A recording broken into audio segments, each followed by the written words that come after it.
Hello everyone, first time మన channel చూస్తుంటే subscribe చేసుకుని పక్కన ఉన్న బెల్ ఐకాన్ యాక్టివేట్ చేసుకోవడం మర్చిపోవద్దు. వీడియోలోకి ఉన్నట్లయితే కావ్య త్వరగానే రెడీ అయ్యి ఆఫీస్కి అయితే బయలుదేరుతుంది ఆటోలో.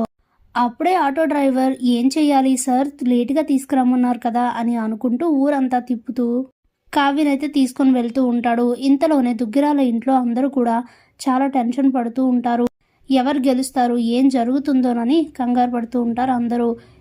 ఇంతలోనే రాజ్ రెడీ అయ్యి కిందకి రాగానే అప్పుడే ప్రకాష్, ఏంట్రా టిప్ టాప్గా రెడీ అయ్యో, స్పెట్స్ అవి పెట్టావు, ఏంటి సంగతి అని అంటే, అదేంటి బాబాయ్, కంపెనీకి సీఈఓ అంటే మరి ఆ మాత్రం ఉండాలి కదా, అందుకే ఇదంతా. ఇదిగో అందరికీ ఇప్పుడే చెప్తున్నా, ఇప్పుడు నాకు ఆల్ ది బెస్ట్ చెప్పి తర్వాత 1 గంట తర్వాత నాకు విషెస్ చెప్పాలి అని అంటాడు రాజ్. అప్పుడే ప్రకాష్, ఏంట్రా నువ్వే గెలుస్తావని అంత కాన్ఫిడెంట్గా ఎలా చెప్తున్నావు అని అంటే, నేను వేసిన డిజైన్స్ అలాంటివి, మరి ఎక్స్ట్రాడినరీ డిజైన్స్ వేశాను, ఖచ్చితంగా ఈ ప్రాజెక్ట్లో నేనే గెలుస్తాను. కానీ అందరికీ ఇప్పుడే చెప్తున్నా, పందెం అంటే పందెమే, మాట అంటే మాటే. నేను గనక గెలిస్తే కళావతి ఆఫీస్ చుట్టుప్రక్కలకు కానీ మన ఇంటి ఛాయలకు కానీ రావడానికి వీల్లేదు అని చెప్తే అపర్ణ చాలా టెన్షన్ పడుతూ ఉంటుంది ఆ మాటలకి.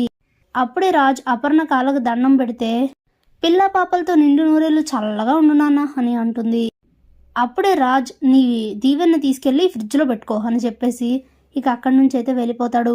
వెళ్తూ వెళ్తూ, ఈ ఆటో డ్రైవర్కి ఆల్రెడీ చెప్పాను కాబట్టి త్వరగా అయితే తీసుకురాడలే కళావతిని ఆఫీస్కి, ఈలోగా మనం అనుకున్నవన్నీ జరిగిపోతాయిలే అనుకుంటూ మురిసిపోతూ ఉంటాడు రాజ్. ఇంతలో రాజ్ ఆఫీస్కి వెళ్ళేసరికి కావ్య ఆఫీస్కి వచ్చేస్తుంది. కావ్యని అక్కడ చూసి షాక్ అవుతాడు రాజ్. ఇదేంటి ఇలా జరిగింది అనుకుని ఆటో డ్రైవర్కి కాల్ చేసి, నేనేం చెప్పాను నువ్వేం చేసావు అని అడిగితే, సార్ అది అసలు ఏం జరిగిందంటే, మేడంని తీసుకుని వస్తుంటే ఆటో ట్రబుల్ ఇచ్చింది సార్, అందుకే మేడం వేరే క్యాబ్ బుక్ చేసుకుని ఆఫీస్కి వచ్చేసారు, నేను మేడంని ఆపలేకపోయాను, సారీ సార్ అని చెప్పి ఫోన్ పెట్టేస్తాడు. ఇక చేసేది లేక తన క్యాబిన్లో కూర్చొని ఆలోచిస్తూ ఉంటాడు రాజ్. ఇంతలోనే మీటింగ్ స్టార్ట్ అవుతుంది. అందరూ కూడా మీటింగ్కి అటెండ్ అవుతారు. రాజ్ కావ్యలు ఇద్దరు కూడా విడివిడిగా వాళ్ళు వేసిన డిజైన్స్ తీసుకొచ్చి జగదీష్ గారి ముందైతే పెడతారు. మీకు ఎవరి డిజైన్స్ అయితే నచ్చుతాయో వాటిని బట్టే వాళ్ళని దృష్టిలో పెట్టుకునే మీరు ఈ ప్రాజెక్ట్ మాకు ఇవ్వాలి, ఒకవేళ మా ఇద్దరి డిజైన్స్ నచ్చకపోతే డిసిజన్ మీదే అని చెప్తుంది కావ్య. ఇందులో జగదీష్ గారు రాజ్ కావ్యలు ఇద్దరి డిజైన్స్ ని పరిశీలించి కావ్య వేసిన డిజైన్స్ ద్వారానే కంపెనీకి అయితే ఆ ప్రాజెక్ట్ ని ఇస్తారు. ఇక దాంతో చాలా హ్యాపీగా ఫీల్ అవుతుంది కావ్య. అప్పుడే స్టాఫ్ అంతా వచ్చి కావ్యనైతే విష్ చేస్తారు. అప్పుడే రాజ్ తన మనసులో, నాకు తెలుసు కళావతి, ఈ ప్రాజెక్ట్లో ఈ డిజైన్స్ ద్వారా నువ్వే గెలుస్తావని నాకు తెలుసు, నేను నీ దగ్గర నుంచి డిజైన్స్ని కొట్టేసినా కానీ వాటిని చూపించడానికి నాకు మనసు రాలేదు, ఎందుకంటే ఏదైనా దేన్నైనా నిజాయితీగానే గెలవాలి కాబట్టి.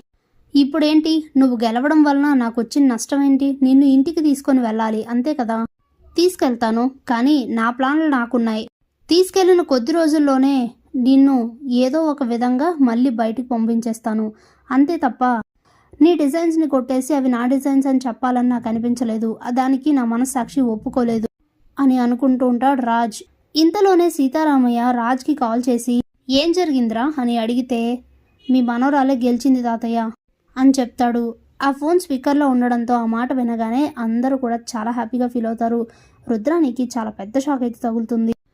మళ్ళీ కథ మొదటికి వచ్చింది. ఇప్పుడు నేను చేసేది ఏం లేదు అనుకుంటూ మండిపడిపోతూ ఉంటుంది రుద్రాణి. అప్పుడే సీతారామయ్య, అయితే పందెం ప్రకారం చెప్పింది గుర్తుంది కదా, నువ్వు వస్తూ వస్తూ ఒక్కడవే రాకుండా కావ్యను కూడా తీసుకునిరా అని చెప్తాడు సీతారామయ్య. సరే. ఇక ఆఫీస్ అయిపోగానే ఇంటికి బయలుదేరుతున్న కావ్య దగ్గరకు వచ్చి, ఏంటి ఏం చూస్తున్నావు అని అంటే, ఆటో కోసం చూస్తున్నాను అని అంటుంది కావ్య. నువ్వు ఇప్పుడు ఎక్కాల్సింది ఆటో కాదు, కారు అని అంటాడు రాజ్.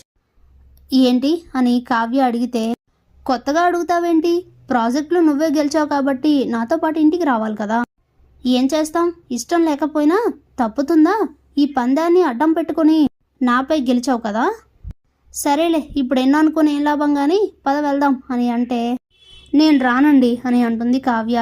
ఇదేం కొత్త ట్విస్ట్ మళ్ళీ అని అంటే, నేను ఇంట్లో నుండి బయటికి వచ్చేసింది మీ మనసులో స్థానం లేదని, కానీ ఇప్పుడేదో పందెంలో గెలిచానని నన్ను తీసుకువెళ్ళి ఒక బొమ్మలాగా ఒక గోడలాగా మీ పక్కన పెట్టుకుంటే అది నాకు ఇష్టం లేదు, మనస్ఫూర్తిగా మీరు నన్ను మీ భార్యగా ఒప్పుకొని నాదే తప్పు లేదని మీ అంతటా మీరే తెలుసుకొని నన్ను పిలిస్తే తప్ప నేను రాను అని చెప్పి అక్కడి నుండి వెళ్ళిపోతుంది కావ్య.